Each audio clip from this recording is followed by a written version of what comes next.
Hello, and welcome to my YouTube channel. If you ever wondered what the battery life would be like for the Huawei GT3 Pro, then this video can help you realize that.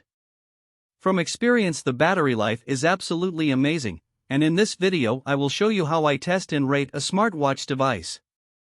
That way you can get a better understanding why I highly rate the Huawei GT3 Pro for its battery life. There is a lot of content to cover in this video, and I always like to keep it short, to the point and concise so you can get the answers you want right away. With that said, let me show you my final test results for the device.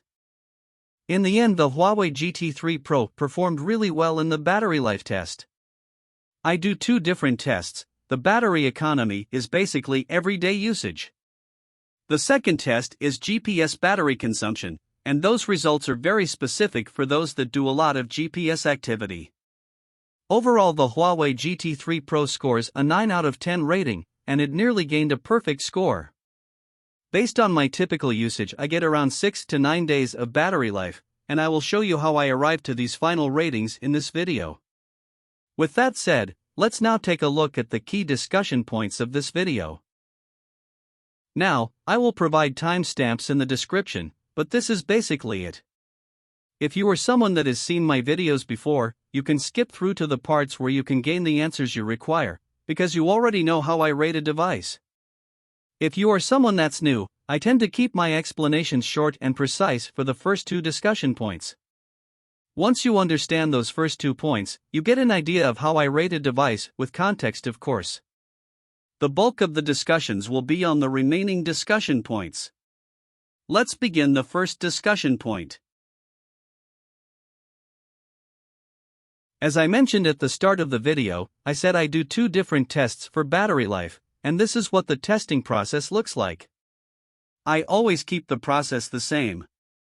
That way, when I am comparing devices, the test results are consistent. If you take a look at the battery economy test first, this is what I stick to every time I test a device. Every feature on that list are the highest battery burners, so it only made sense to be used in the test. All-day heart rate tracking is probably the biggest battery burner, then screen activations is a close second. Otherwise, the other features can burn a lot of battery life if you are someone that uses those features a lot. I always begin the test at 100% and then end the test once the device has reached 10%.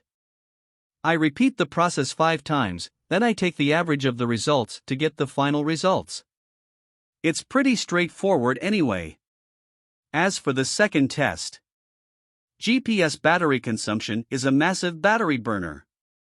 Anyone that does a lot of GPS activity will know this. Which is why I like to do this test independently from the battery economy test and provide its own results. I do 1 hour GPS activities 5 times and take the average result as the final result. I also do continuous GPS activity as well, just to make sure that the hourly consumption rate is consistent. The most I would go is 4 hours of continuous GPS tracking activity. So that's how I test the device for battery life, so let's now move on to the next discussion point.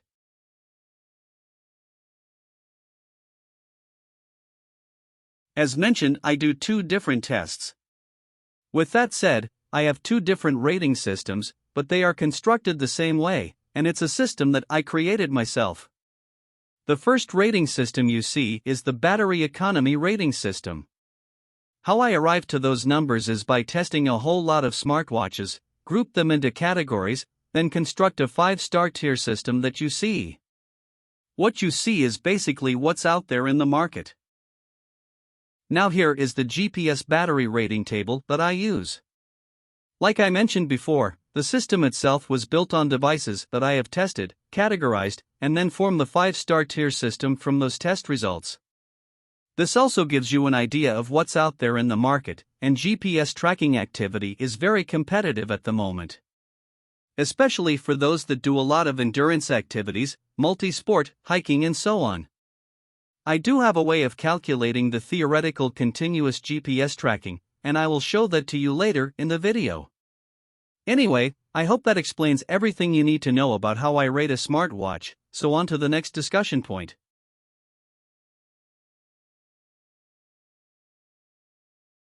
So here is the full battery economy test results for the device. In the end, I was very impressed with the device's performance. The Huawei GT3 Pro gained a strong rating with a 4 out of 5 stars. At 10% per day, without any GPS activity is very good, and you can get at least 9 days of battery life quite easily. You could stretch it out to possibly 10 days, but nevertheless those are some very good numbers. The Huawei GT3 Pro is very heavy in smart feature. Normally devices that have this tend to perform badly. A device that's equivalent is the Galaxy Watch series and the Apple Watch series. Anyway, let's take a look at where the device is ranked in the market for battery economy. Please note that the list you see are devices that I have physically tested. I have marked where the Huawei GT3 Pro is rated based on my testing system. In the end, it's probably one of the best devices that I have tested. In comparison to the top 2 devices that I have tested, they are not like-for-like watches. For example, the Fitbit Inspire 3 is a fitness band, so its smart feature capability is very low. Whereas the Garmin Forerunner 55 does not have an AMOLED screen, which is why the device can get away with numbers like that. Its main competitor, which is the Galaxy Watch series, is further down the list. Otherwise, that's a fantastic result for the device. Now let's take a look at the GPS battery consumption test results.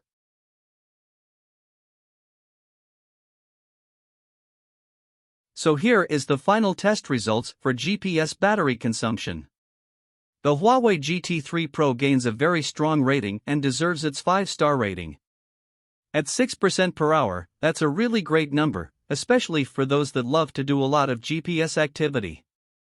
The device does not have any alternative battery saving modes either, so the default battery mode has performed really well. So now let me show where the Huawei GT3 Pro ranks in the market. Now the list you see is based off the number of watches that I have physically tested. As you see, the device holds well amongst some of the best devices that I have tested. Watches that are ranked from 1 all the way down to 9 are all rated 5 stars, so there is a lot of competition when it comes to GPS tracking devices. However, to get a better gauge of its true performance, continuous GPS tracking capacity is probably a better yardstick to use when separating the best devices from the rest, which is what I am going to show you next. Like I say, this is theoretical, but what a difference makes when you change the context of the rating. In fact, this list will give you an idea what the device is like under hood. As you can see, theoretically you can get around 16 hours of continuous tracking activity. For some users that number is not high enough, but at least you have an idea of what the device is capable before you buy. Also, I have to mention something about the devices that are ranked 2nd and 3rd respectively. The Xiaomi S1 Active and the Huawei Watch Fit 2 are devices that cost less than half the price of the Huawei GT3 Pro. Those 2 devices are great alternatives from a pricing perspective. Now, before this discussion point draws to a close, I will quickly explain how I calculated the numbers that you see. So here is the formula that I used to calculate the continuous GPS tracking activity. Basically, I subtract the battery economy from 100%, then divide the difference by the GPS battery consumption rate.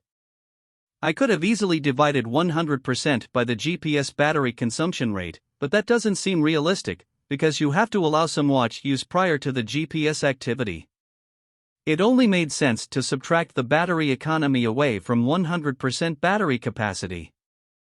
The full calculation is all there on the bottom half of the screen, but at least it gives you an idea of how the device performs over long periods of time.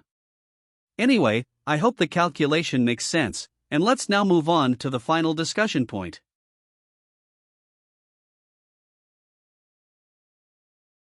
You have finally made it to the last part of the video, and here is the final results once they are all put together. I mentioned at the start of the video that I get around 6 to 9 days of battery life, and this is how I arrived to those conclusions. To simply put it, if you don't use GPS tracking and your typical usage is similar to mine, then you are likely to get at least 9 days battery life. On the other hand, if you do at least 1 hour of GPS activity a day consecutively, you are likely to get around 6 days of battery life or more. Obviously, if you skip a day, you gain 6% of battery life. Overall, the device almost gains a perfect score with a 9 out of 10 rating, and it really makes a huge difference in terms of user experience. Now, I have owned the device for 4 months now, and I have to say, the Huawei GT3 Pro has a great device in terms of battery life. The device itself is a little pricey, but it's nowhere near as the Apple Watch or Apple Watch Ultra series. Nevertheless, if you are investing your cold hard cash on a device, it's a fair expectation that it meets those expectations. I can only speak for myself, but I found the battery life of the Huawei GT3 Pro absolutely fantastic. I do a lot of GPS tracking activity, and a lot of the time I am always constantly managing my battery life usage so that I have enough battery life to do GPS activity. I always found it to be a real hassle, but with the Huawei GT3 Pro, that does not exist. I can just focus on doing normal day-to-day things. One other impressive aspect of the device is the high-speed recharge. You can charge your device from 0 to 100 in under an hour, which is very quick. There are also times where I am pushing the battery life right to its limits, and find I don't have enough battery life to do 2 hours of GPS activity. If you charge the device for 15 minutes, you can get 2 days battery life in return. I do this a lot when I am driving to a location while charging the device, and put it on once I get there. So I find that to be great value, but like I say, I can only speak for myself. Thank you so much for watching, and if you want to know more information about the Huawei GT3 Pro, you can go to my website. I will leave a link in the description. Please like, share and subscribe to the channel for future videos. Thank you.